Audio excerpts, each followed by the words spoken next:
Hello बच्चों, let us read the question first.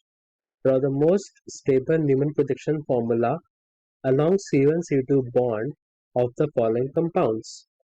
तो अगर हम देखें कि इस क्वेश्चन का आपका की कंसेप्ट क्या है, तो ये क्वेश्चन बिलोंग करेगा आपका प्रोजेक्शन से। तो हमें वो बोल रहा है कि बेसिकली न्यूमैन प्रोजेक्शन बनाने के लिए Newman projection along C1C2 bonds. अगर स्ट्रक्चर देखें अपने मॉलिक्यूल का, तो our molecule looks like this. CH, यहाँ पर एक CH3 है, यहाँ पर CH है, यहाँ पर एक CH3 है और यहाँ पर अगेन एक CH3। So this is your C1, this is C2. Molecule is basically 2,3-dimethyl butane. तो न्यूमन क्वेश्चन शुरू करते हैं बनाना। तो I am starting with the staggered one. So this is your C1 and C1 पे आपके क्या लगे हुए हैं, एक दो CH3 और एक हाइड्रोजन। फिर जो पीछे वाला कार्बन है दैट इज C2, जो पीछे है आपका दैट इज C2। C2 पे क्या लगा हुआ है आपका, दो मिथाइल एंड एक hydrogen. This is the first. Then जब मैं 60 डिग्री इसको रोटेट करूंगा, यहाँ पर 60 डिग्री रोटेशन क्लॉकवाइज, तो it will look like this. यहाँ पर CH3, यहाँ पर CH3, यहाँ पर H एंड यहाँ पर आ गया आपका CH3 एंड देन यहाँ पर आ गया आपका CH3 एंड यहाँ पर आ गया आपका हाइड्रोजन। देन अगेन जब मैं इसको 60 डिग्री टर्न करूंगा, 60 डिग्री क्लॉकवाइज, तो it will look like this.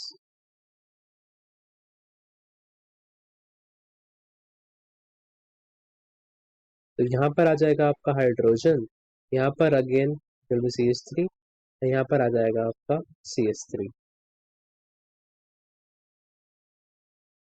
Then इसको जब हम एक और बार 60 डिग्री क्लॉकवाइज रोटेट करेंगे, तो ये आप बन जाएगा आपका इस तरह से।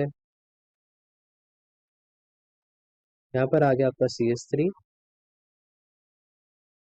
यहाँ पर आ गया आपका हाइड्रोजन, यहाँ पर हाइड्रोजन एंड यहाँ पर CH3। देन जब हम 60 डिग्रीज इसे क्लॉकवाइज रोटेट करेंगे, तो दिस विल गो हेयर, सारे मूव करेंगे आपके। तो molecule will look like now this. यहाँ पर CH3, यहाँ पर CH3, यहाँ पर हाइड्रोजन एंड यहाँ पर आ जाएगा आपका हाइड्रोजन, यहाँ पर आ जाएगा आपका CH3 एंड यहाँ पर अगेन आ जाएगा आपका CH3। देन अगेन जब मैं 60 डिग्रीज का इसे रोटेट करूंगा यहाँ से यहाँ की तरफ, तो it will look like this. यहाँ पर आ जाएगा आपका हाइड्रोजन, यहाँ पर CH3, यहाँ पर CH3 एंड पीछे वाले कार्बन पे यहाँ पर आ जाएगा CH3, यहाँ पर आ जाएगा हाइड्रोजन एंड यहाँ पर आ जाएगा आपका CH3। देन अगेन जब 60 डिग्रीज रोटेट करेंगे, तो हमें स्टार्टिंग कंपाउंड मिल जाएगा। तो अगर हम देखें इन सारे कंपाउंड्स में, तो वी कैन सी कि किसमें कितना रिपल्शन हो रहा है। तो अगर हम नंबरिंग दे देते हैं कंपाउंड्स को पहले अपने, ताकि कंफ्यूजन नंबर ना हो। This is compound first, this is second, this is third, this is fourth, this is fifth and this is your sixth. तो फर्स्ट वाले में अगर हम CH3 को देखें, तो CH3 जो 60 डिग्रीज पे हैं, वो हैं आपके ये दोनों सेट्स। फिर सेकंड कंपाउंड में तो ये दोनों एक दूसरे के बिल्कुल अपोजिट ही हैं, लाइक एक दूसरे के आगे पीछे हैं, like this. So this compound, like I can write one by one कि जब सेकंड कंपाउंड होगा, that will be least stable, because वहां पे there will be most repulsion, because that form is fully eclipsed form. ठीक है, second वाला तो हो गया आपका लीस्ट स्टेबल। देन अगर कंपाउंड थर्ड में देखें हम, तो कंपाउंड थर्ड और फर्स्ट हमारे सिमिलर ही हैं। कंपाउंड फोर्थ की बात करें तो दिस इज पार्शियली एक्लिप्स्ड, तो ये वाला लाइक स्टेबिलिटी के मामले में सेकंड से थोड़ा सा ज़्यादा होगा।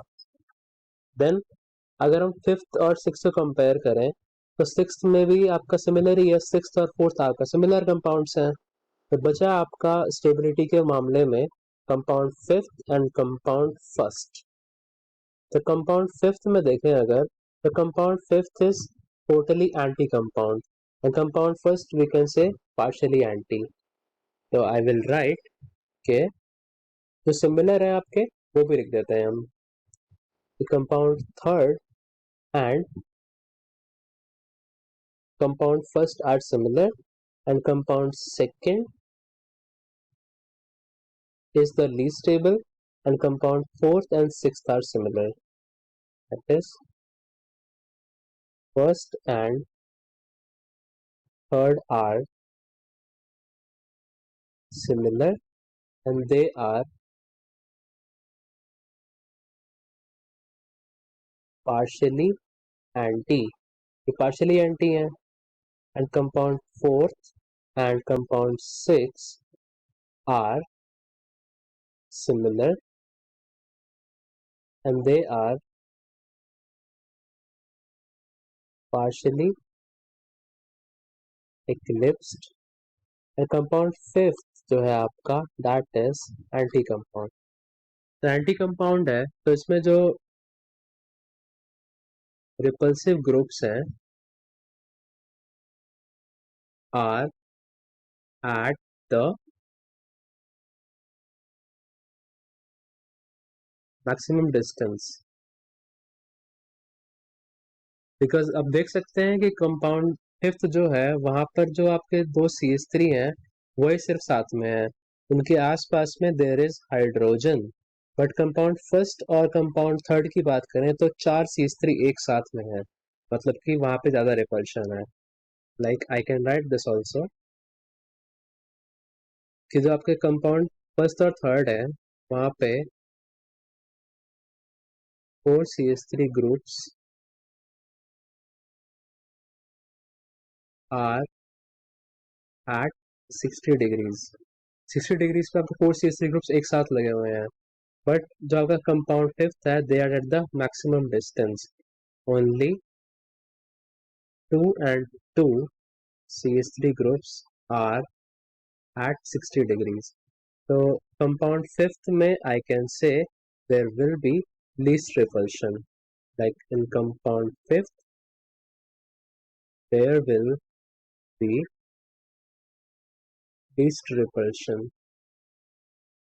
least repulsion होगा यानी कि कंपाउंड फिफ्थ का जो आपका प्रोजेक्शन है that will be the most stable conformation। Compound fifth वाली जो कंफर्मेशन होगी that is anti, that will be the most stable conformation for the given compound। I hope you will understand this। All the very best। Thank you।